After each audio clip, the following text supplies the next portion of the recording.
Hello, it's me, Sunfire SG, and welcome back to what is probably going to be the very final episode of Season 1 of Obsidian Order. Caves and Cliffs Part 2 has now dropped, and we are getting everything organised to start the second season of Obsidian Order, and I am very excited about it. But obviously we are not finished here in Mirram, and this will continue in streams and stuff as I kind of working creative at finishing off this town so we can actually continue with the story as well. Don't worry, I've not forgot about it, we are working on it, and that will be a continuous project as the channel goes forward. But for the end of Season 1, I kind of want to just head around and point out some of my favourite builds. So we're going to start off in Mirram. There's going to be a few of my favourite builds in here, and then I'm probably going to head over to a few people's bases and different places, just to kind of give a glimpse of what they've been up to and tell you which bits I like the most out of their builds. So of course we have to start in Mirram underneath the giant crane. If we get up here, there is... Oh, ow, my ankles. Apparently I don't want to be able to fly today. There we go. Up we go. Ugh. It's gotta be the crane. The crane is one of the first builds we did on the server, and it really set the tone for everything else in Mirram. Originally there wasn't going to be a town up here, and obviously that the plan changed a little bit. So now we've got a huge sprawling town up here. And it takes us on to our second build here as well, which is the steamboat. Now this is something I did a tutorial for in the end because I was actually that sort of proud of it.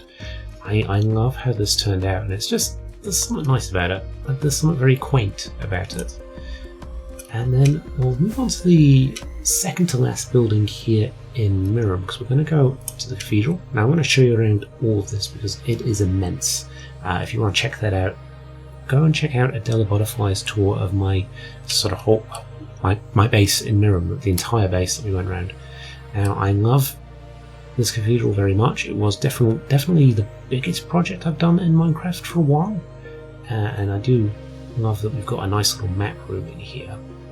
One of the things, if you notice in my inventory, I've got some azalea trees and saplings and flowers. I'm going to be going around and filling a couple of these gaps that are popping up here and here, just with a bit of vegetation, just to kind of fill it in a little bit. I like this here where it's got that custom tree and there's a bit more vegetation here, so I'd like to continue that around a little bit as well. It kind of encloses the town a bit more, so I'll be doing that off camera.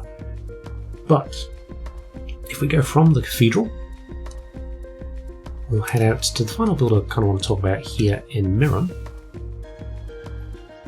which is the farms. Like, from where the farm was at the start of the server, where it was up on a hill, it was very small, it was pretty ugly, didn't really like it, but it did the job at the time, to what we've got now. If we just drop down inside a tree.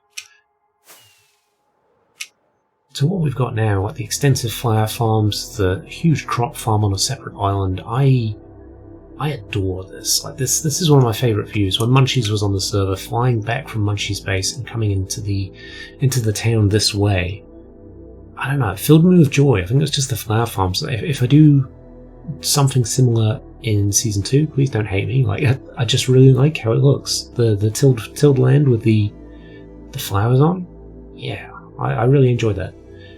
But next we're going to be heading to spawn. We're going to touch on two of the builds that we did there, our starter house and the desert bazaar. I just wanted to walk through those again before we end the server as such. So we are here back in spawn, and we are up in what was my original idea for a starter house. I obviously didn't think it through very well because there was no way of getting into the balloon for... because we didn't have a lighter at that point, so I just built the balloon in the sky and then had to build our little starter house down here as well. So we fly over to the graveyard. It's got a nice little quaint house here using the stripped birch logs, and oh, I appear to have accidentally at some point stripped on the spruce, but that's fine, it's the end of the season. And just over this bridge here, which I do love, you get a good view of one of the builds that I love on the server, which is C and D4's watermill. I love the windows, I love how it sits in the water, everything about that, adore it. But we also now head into the desert bazaar, so we did a little house here. The plan was to actually do a few more houses around here with Mantis and kind of revamp the village over there, but we just didn't get time, and I'm notoriously hard to to set times to collab with, because I'm basically at the end of the world. I'm a hobbit. The world's tallest hobbit, but a hobbit nonetheless.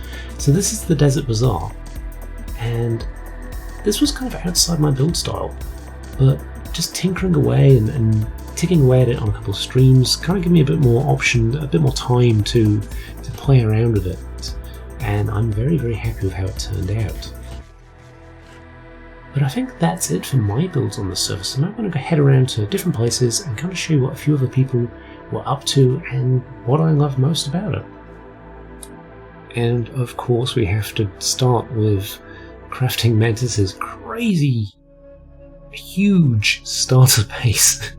I thought this was going to be her main base, but then she went off and built everything else elsewhere, which we'll be visiting as well. We'll have a look at that. But this as a starter build was absolutely immense, and she nailed it. I love how this turned out, and it was such a focal point for the starter spawn in Season 1 that it's definitely kept its charm throughout the series. I've really enjoyed being able to come through the Nether portal in there and actually come walking out into spawn from that spot rather than the other Nether portal, which is over in the Hermitage, which is still nice. I love the Hermitage too. It was a very fun collab with Adela Butterfly, but I don't know, there's something about the castle which I really adore. Which takes us on to the next build actually, which you might have seen in the last episode of the tour with Adela Butterfly, and it's her lovely little butterfly dye shop here next to our pirate ship that we did. Next we head on to Vid's crazy wizard's tower, which again, he made the most of the particle effects in this, and it's a beautiful, beautiful place. We actually head inside and we'll go down so you can see what I'm talking about. Which floor was it? Was it further down? Oh, there we go. Yeah, the different particle effects. Is that supposed to be on fire? I guess so. I'm not sure. I've not been here for a while, but nothing's burning down, so that's the main thing. But I love that wizard tower, and setting in the squid belt challenge of building the parkour course around it really changed the feel. It definitely added a much more magical element to it, so I really like what he did with the squid belt challenge I set for him. And also this lovely cathedral that he did as well with the hidden ghast underneath, so it's quite noisy here in spawn, but you kind of get used to it, and there's something nice. It's a haunted graveyard, it works really well. So we've landed on the roof of Ike's house over here, which was a source of much, much joy coming in and seeing all the farms that he got hidden in here and just how insane they were. They were very, very, very efficient farms. And I do miss him. I do miss Ike very much. He's no longer sort of playing Minecraft. But yeah, it was a fantastic redstone, absolutely fantastic. And we've got lovely Adela Butterfly's sort of starter base here, starter house, and the roof. My brain can't fathom how to put those together. I've tried to make roofs like that, and they're always much more sort of smooth and symmetrical. They've not got that sort of chunky feel to them, which I really like. And then we've got Racecrafter's lovely Weasley house here, which again, didn't know what it was going to be at first, and as he built it, it just took on a life of its own. There's something really magical about that. We've got our friend Mr. Anna over here, Annaman, who has built his mushroom house, and he did a really good job with this. I wouldn't have thought of using the brown mushroom blocks. Is it brown mushroom or is it clay? I can't really tell, I don't want to break it. But it looks fantastic, and I love the use of the what's it called? Glow shroom? I think it's glow shroom. I don't know, I can't remember. I forget the names of blocks at the moment. It's been a wee while since I've actually used those, even though they make one of my favourite sounds in the game. And we've got Knight's base here. He was only on the server a little bit, but he did do a wonderful little fort here, which I do frequently. Can I get in here? Oh, I can. Which I do frequently sort of swing by just to sort of have a look at. It's just a nice little enclosed space. And obviously Racecrafter's impressive custom tree here. Racecrafter has done some incredible builds. And apologies to the Obsidian Order members if I don't mention everything in the video. There are so many builds and so many amazing creators. If you're interested, I would definitely subscribe to all of them. and keep an eye out for Season 2 as well, because we need some new people there as well, as it's been an absolute joy to play with them, and I've very much liked just seeing what everyone's sort of brought to the table for building, like Curly and Griff. Again, miss playing with them, they're hilarious people. But their builds here in this little part of town were, again, just a nice focal point. There was somewhere to just kind of wander through on the way to the shopping district that I really enjoyed. Of course, we have Adele's base from the tour last episode. Definitely go and check that video if you want a bit more detail of everything that went into this, because it is immense. It's a very, very cool base. So definitely check that video out. And just now we are heading into the Dockyards of Mantis's magical kingdom. And one of the builds that I love, I love this build so much. Let's get a decent vantage point. There is a tour of her base as well on the channel. Definitely go check that out. If I remember, I'll put a link to it, but it's in the playlist. I'm sure you'll find it. The build that caught my eye the most was this koi carp just swimming along in the river here, this giant one. And obviously the fields as well are fantastic. But everything about this place, just the change in direction from different areas, is fantastic. The little hidden farms around here, the little hidden houses, I love it. I really do. She's done a fantastic job, and she's a fantastic server owner. So yes, I thank you very much, Mantis, for the opportunity to actually be part of Obsidian Order. I genuinely don't know where my channel would be without it. It's a very, very lovely place. I think she's added more fields since I was last year. I don't remember those ones, but it works really well, doesn't it? Like just the I'd love to do a build with more crop fields, because these make Mirrams look tiny. But I love how this turned out. But next we're going to head over to our lovely friend Cranky Calamari, because his base is something else. I love his base. Definitely subscribe to the man. Hilarious. Love his energy, love his videos, and he does not get the respect he deserves. Especially from me. I give him a lot of drama. Look at this nonsense. It is incredible. He's took a Badlands biome and just created his own alien world in a biodome, as you do. And of course, it needed an ice cream factory as well, and he's just nailed that as well. So I'm very envious of Cranky Calamari, because he seems to be able to turn any spot that he lands at into something incredible. He's very, very hardworking. I think his work is fantastic. He did. I mean, I'm not going to say anything, but this helicopter looks fantastic.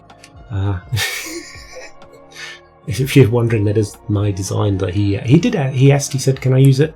It's really cool. I want to put it in my ice cream factory." And of course, I'm going to say yes to that. Like, of course, I'd love the fact that people like my builds. I would not expect him to use any of mine, because he's a fantastic builder. So if the fact that he's decided that it's worthy of being in his base, high praise. But this place is amazing. I'm not going to show inside, because I know he's been working on some special stuff as well, and you'll have to check out his videos for that. Definitely should.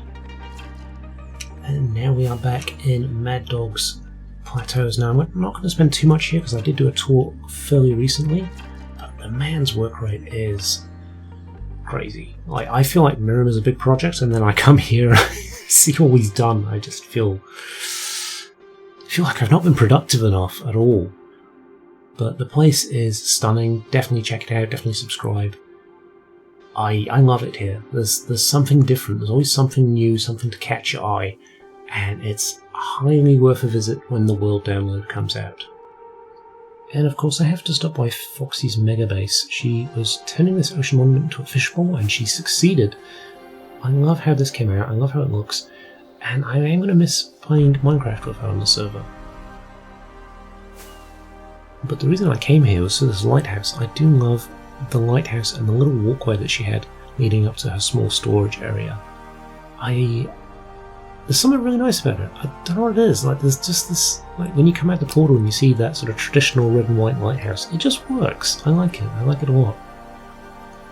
And we just had to stop in at Dom's Treetop Paradise, because, again, like the treetop stuff I've tried before, and I could never really nail it, whereas Dom managed to get these beautiful walkways to look very, very natural, and it all ties together nicely. His farms are all hidden, there's a giant stump. I love this place, and I have not spent a large amount of time here trying to find Cranky Calamari's soul. Did I succeed?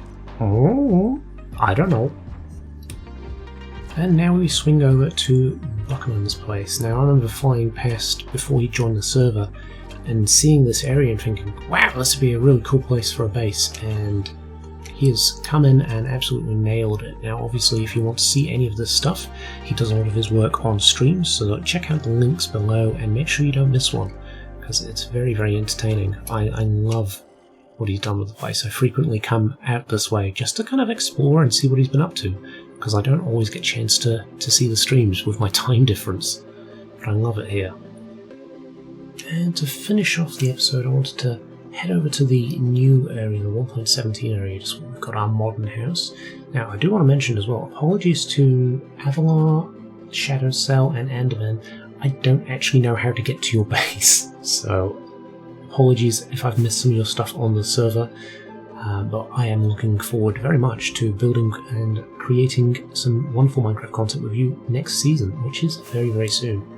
But I wanted to finish off here over at the new area because we've got Vidigavia's sort of boat that he's been working on, the Black Pearl, and also the skull here, which I love. He's actually made this to like a bit of a pirate cove.